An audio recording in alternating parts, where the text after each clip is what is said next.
और कुमारी शैलजा के हरियाणा प्रदेश अध्यक्ष पद से इस्तीफे की पेशकश के बाद राजनीतिक हलचल बढ़ी हुई है। हरियाणा मामलों के कांग्रेस प्रभारी इस वक्त हमारे साथ हैं विवेक बंसल। बंसल साहब, कहानी क्या है? इस्तीफा हुआ है या नहीं? क्या चर्चाएं जिस तरीके से आप देख रहे हैं, सुन रहे हैं? देखिए, इस पे मुझे बहुत कुछ नहीं कहना है। ये सब मैं इतना ही कहना चाहूँगा, अटकलें हैं और जहाँ तक मुझे प्रतीत होता है अफवाहें हैं। और इस्तीफ़े की बात मेरे संज्ञान में ऐसी कोई नहीं आई, और चूँकि प्रभारी हूँ, अगर ऐसा कुछ होता तो मेरे संज्ञान में आना आवश्यक था। और चूँकि मेरे संज्ञान में ऐसी कोई बात नहीं आई तो आप उससे खुद ही आकलन कर सकते हैं कि इसमें कितनी सत्यता है। ये भी चर्चाएं हैं, मुलाकात हुई कांग्रेस अध्यक्ष सोनिया गांधी के साथ प्रदेश अध्यक्ष की, और मुलाकात के बाद ही ये चर्चाएं आई हैं। उनके नज़दीकी लोगों ने भी कहा है कि वो नाराज़ हैं और कहीं ना कहीं जिस तरीके से पूरा संगठन में सहयोग नहीं मिल रहा है प्रदेश में, उस लेवल को लेकर कहीं ना कहीं नाराज़गी आई है और इसीलिए उन्होंने पद छोड़ने की पेशकश की है। ये उनके करीबी लोगों ने भी कहा है।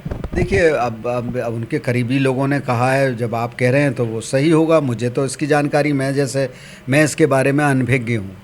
और नाराज़गी अगर है, भाई संगठन नहीं बना तो ये स्वाभाविक भी है, उसको मैं नहीं, उस पर कुछ नहीं कहना चाहूँगा।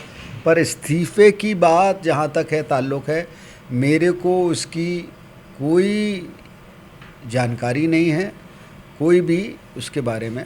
मैं चलिए, इससे आगे बढ़ते हैं क्योंकि इस्तीफे पर अगर अटके रहेंगे तो बात आगे नहीं बढ़ पाएगी। सवाल ये है कि जो प्रदेश की राजनीति में चल रहा है और जिस तरीके से पिछले दिनों राहुल गांधी जी ने बैठक बुलाई थी और इस बैठक में भी चर्चा हुई थी, एकजुट होने की बात की गई थी, क्या एकजुट कांग्रेस नज़र आ रही है हरियाणा में? ऐसा दिखता नहीं है। देखिए, पार्टी मजबूत है। एकजुट की जहाँ तक बात आप कह रहे हैं, जो पार्टी का जो एआईसीसी के कार्यक्रम होता है उनका क्रियान्वयन सब लोग करते हैं, तो बहुत सी चीज़ें हो सकती हैं। मैं ये नहीं कह रही, त्रुटियां हैं, कमियां हैं, और एकजुटता एक दिन में नहीं आ जाती।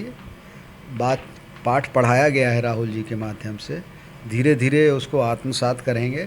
और हम लोग प्रयासरत हैं कि कुछ ऐसा फॉर्मूला हो कि सब लोग जिम्मेदारी के साथ पार्टी के कार्यक्रम में सामूहिक नेतृत्व आगे बढ़े, सब लोग अपनी जिम्मेदारी को समझें और अपने लक्ष्य, जो हमें बीजेपी की जो नाकामयाबियां हैं या बीजेपी को आज जो सरकार है उसकी विफलताओं पे हम लोग ज़्यादा अपनी तवज्जो, अपना ध्यान दें। और अगर वो हम कर सकेंगे तो अपने आप ही हम लोग आगे बढ़ेंगे। धन्यवाद बात करने के लिए। और विवेक बंसल जो हरियाणा मामलों के प्रभारी हैं कांग्रेस के, वो बयान दे रहे थे इस मामले पर, जो कि कुमारी शैलजा के इस्तीफे की चर्चाएं आई हैं, इस्तीफे की पेशकश उसको नकारते हुए। तो वहीं वो ये भी कह रहे हैं कि पार्टी को एकजुट होने की ज़रूरत है, एकजुट होकर लड़ाई आगे बढ़ाने की ज़रूरत है और उस मिशन को लेकर वो लगातार काम कर रहे हैं। कैमरामैन विदर्भी के साथ प्रदीप कुमार, टोटल न्यूज़, दिल्ली।